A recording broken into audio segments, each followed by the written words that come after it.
Nou, ek sê altyd vir mense, as jy nie hou van drukkies nie, jy moet net onthou, dit gaan nie oor jou nie.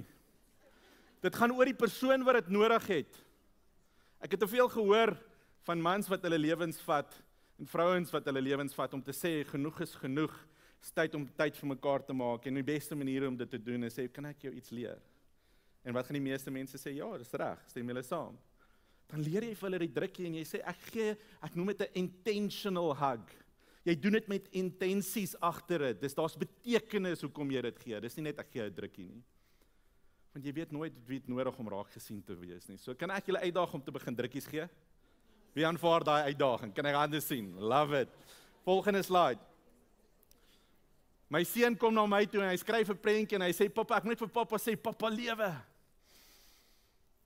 En hy sê my, "Pa, moet ek eendag doen wat pa doen?"